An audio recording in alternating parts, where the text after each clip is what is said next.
In the oppressive heat of Bellmont Plantation, South Carolina, 1851, a secret existed that violated every boundary of human decency and medical ethics.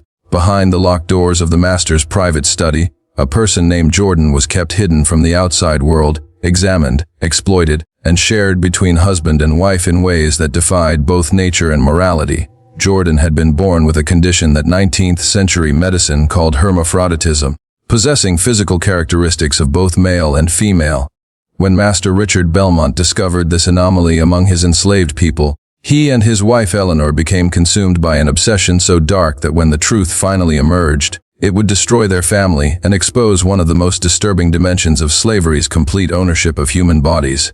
Jordan was born in 1833 on a small tobacco farm in North Carolina, delivered by a midwife who immediately recognized that something was different about this infant. The baby possessed ambiguous genitalia, characteristics that made immediate gender assignment impossible. In an era when such conditions were barely understood by medical science and considered either divine curse or demonic possession by common people, Jordan's very existence presented an impossible problem. The midwife, an enslaved woman named Mama Ruth, who had delivered hundreds of babies, made a decision that would shape Jordan's entire life. She declared the baby female, named her Jordan after the river where Moses had been found, and told the mother to raise the child as a girl. It was the kindest option available, giving Jordan at least the possibility of a normal life within the constrained world of slavery. For the first 15 years, Jordan lived as a girl, working in the tobacco fields alongside other enslaved children, wearing dresses made from rough cloth, learning the skills expected of enslaved women. Jordan's body developed in ways that confused everyone, growing tall and muscular like the boys, developing a deeper voice than other girls, but also showing subtle curves and features that seemed feminine. The other enslaved people whispered about Jordan's difference, but protected the secret, understanding that being different in any way made enslaved people vulnerable to exploitation. In 1848, when Jordan was 15, the tobacco farm was sold and all enslaved people were auctioned to settle debts. Jordan stood on the auction block in Wilmington, tall and unusual looking, drawing curious stares from potential buyers. Most plantation owners passed by, unsettled by Jordan's ambiguous appearance. But one man studied Jordan with intense interest that went beyond typical slave buying assessment. Richard Bellmont was 42 years old, owner of Bellmont Plantation with 300 acres of prime South Carolina cotton land and 80 enslaved people. He was also an amateur medical enthusiast, obsessed with natural philosophy and human anatomy. He collected medical texts, performed amateur dissections on animals, and fancied himself a scientist despite having no formal training. When he saw Jordan on that auction block, he recognized immediately that this was no ordinary slave, but a medical curiosity that could satisfy his intellectual obsessions. Bellmont purchased Jordan for an unusually high price, raising eyebrows among other buyers who could not understand why anyone would pay premium rates for such an odd-looking slave. He transported Jordan to Bellmont Plantation not to work the fields, but to live in a small room adjacent to his private study, a space he had converted into a makeshift medical examination room. The first examination occurred within hours of Jordan's arrival.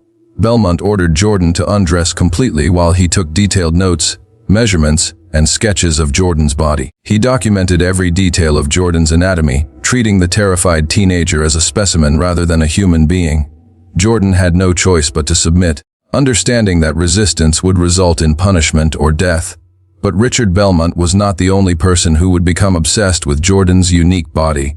His wife Eleanor, 38 years old and trapped in a loveless marriage, discovered Jordan's presence within days of the arrival at Bellmont Plantation. Eleanor had her own reasons for interest in Jordan, reasons that mixed curiosity with suppressed desires she had never been allowed to acknowledge or explore. Eleanor Bellmont had been raised in Charleston's strict society, married at 18 to a man chosen by her father, taught that her role was to be decorative, silent, and endlessly submissive. She had given Richard 3 children, but had never experienced passion or genuine intimacy in her marriage. Richard was cold, clinical, more interested in his books and specimens than in his wife. Eleanor lived in a prison of silk and propriety, her own desires so deeply buried she barely acknowledged they existed. When Eleanor first saw Jordan, something awakened in her that she had never felt before. Jordan was beautiful in a way that transcended conventional categories, possessing features that were both masculine and feminine, strong yet delicate, confusing yet compelling. Eleanor found herself making excuses to visit Richard's study when she knew Jordan would be there, watching from doorways, finding reasons to interact with this mysterious person who seemed to exist outside all normal classifications. Richard noticed his wife's interest and, in a decision that revealed the depth of his moral corruption, decided to include Eleanor in his research. He framed it as educational, telling Eleanor that Jordan represented a rare medical phenomenon that they both should study. But Richard's motivations were darker than simple education. He had become sexually aroused by his examinations of Jordan, and he recognized similar attraction in his wife. The idea of sharing Jordan, of using this enslaved person's unique body to fulfill both their desires, excited him in ways that normal marital relations never had. The arrangement that developed over the following months was one of the most disturbing examples of slavery's complete objectification of human beings.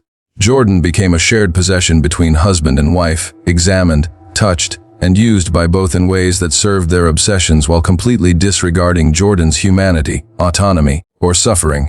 Richard would summon Jordan to his study during the day, conducting what he called medical examinations that became increasingly invasive and sexual. He documented everything in detailed journals, sketching Jordan's body from every angle, taking measurements that had no scientific purpose, touching in ways that were clearly for his own gratification rather than legitimate research.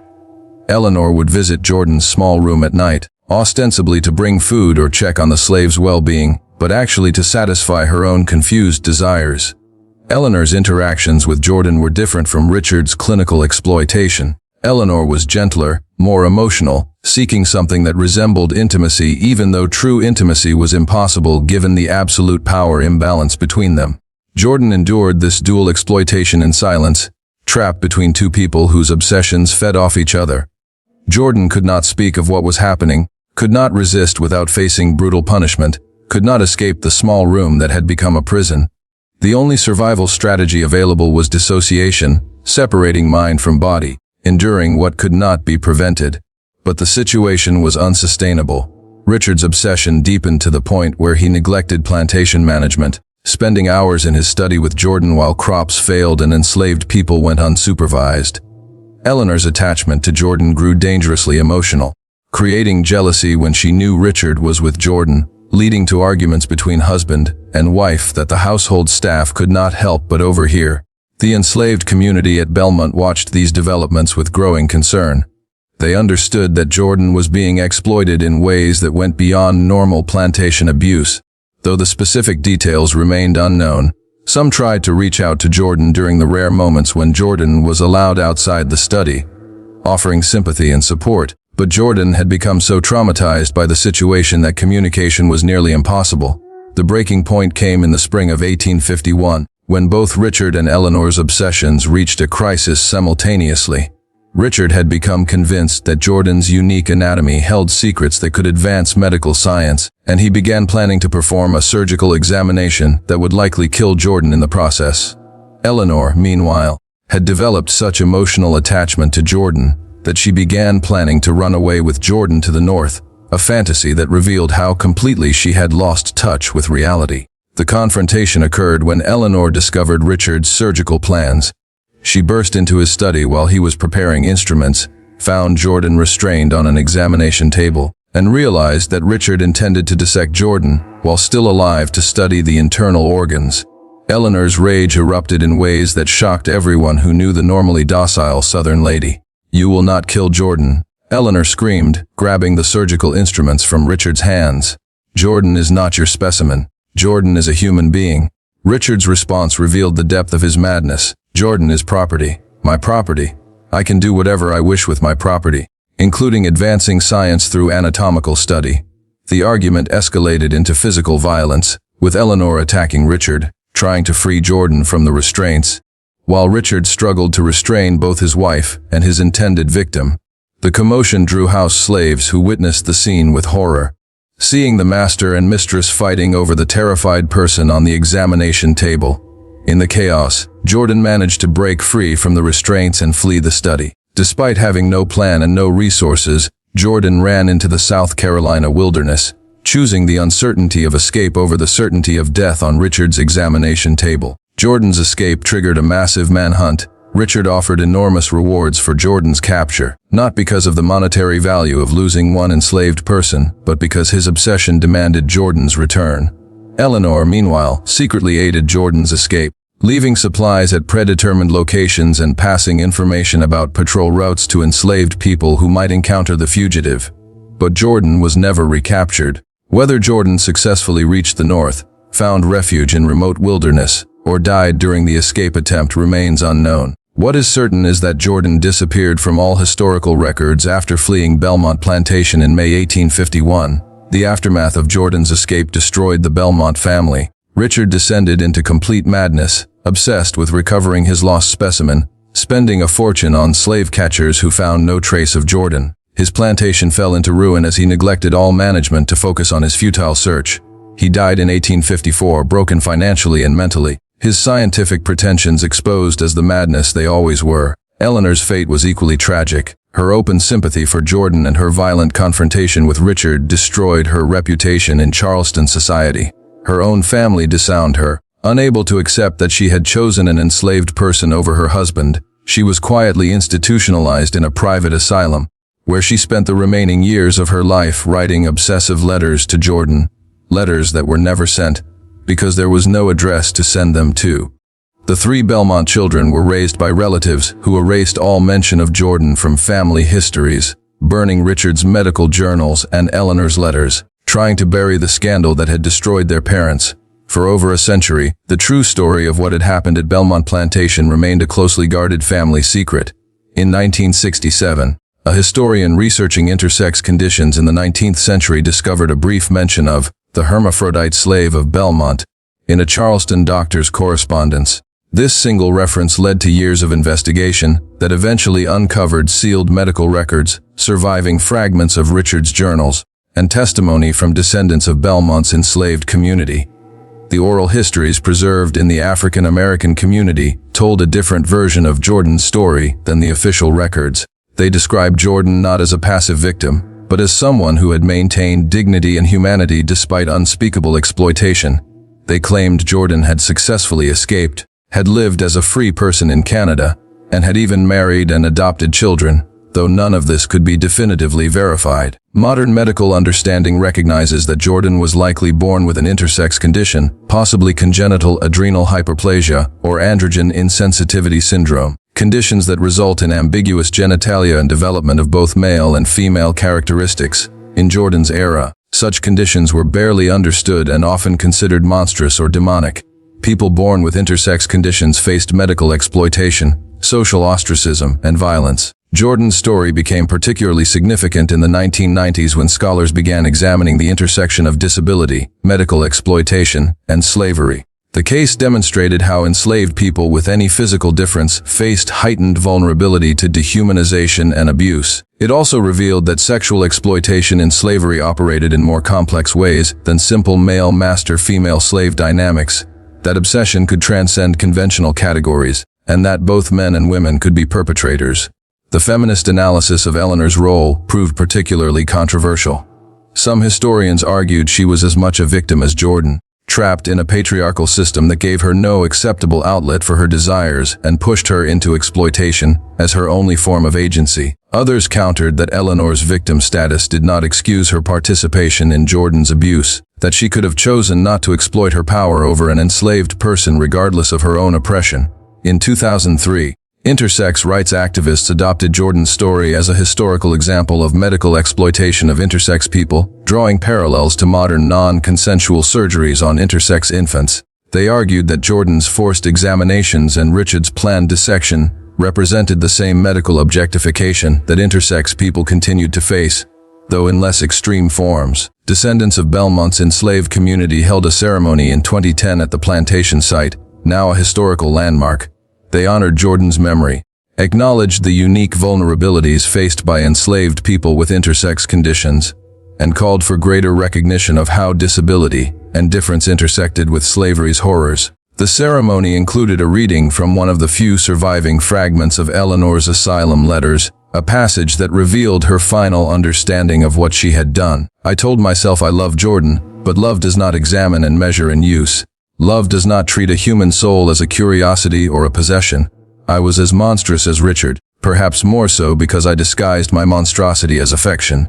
If Jordan lives, I hope Jordan has found people who see a person rather than a phenomenon, who offer genuine love rather than obsession disguised as care. The fragment suggested that Eleanor, in her asylum years, had achieved some understanding of how her actions had harmed Jordan. Whether this understanding brought her peace or only deepened her torment remains unknown. Today, Jordan's story is taught in courses examining medical ethics, disability history, intersex studies, and the complexities of sexual exploitation under slavery. It challenges comfortable narratives by presenting a victim who cannot be easily categorized, perpetrators whose motivations mixed scientific curiosity with sexual obsession, and a situation where both husband and wife participated in exploitation that ultimately destroyed everyone involved. The question of what happened to Jordan after escape continues to haunt historians and descendants alike. Did Jordan successfully reach freedom? Did Jordan find community and acceptance? Did Jordan live long enough to see emancipation? Or did the trauma of those years at Bellmont Plantation prove unsurvivable even after physical escape? The most hopeful interpretation, preserved in oral tradition among descendants of enslaved people, claims Jordan lived to old age in a remote Canadian community, found peace working as a healer, and died surrounded by people who loved Jordan for who Jordan was rather than what Jordan's body represented to obsessed owners.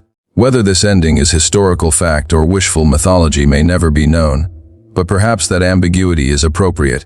Jordan deserves to be remembered not as a medical curiosity or a cautionary tale, but as a full human being whose story reminds us that slavery's violence extended into the most intimate spaces. That difference of any kind made enslaved people vulnerable to exploitation, and that obsession with controlling and categorizing bodies represents a violation of human dignity that continues to resonate in modern medical and social practices. Jordan's silence in the historical record, the absence of a confirmed ending, stands as testimony to how completely slavery could erase people who already existed on the margins of accepted categories. But the fragments that remain, the oral histories, the asylum letters, the medical notations, together create a portrait of someone who survived the unsurvivable and whose escape, whether to freedom or to death, represented a final assertion of agency that neither Richard nor Eleanor could ultimately control.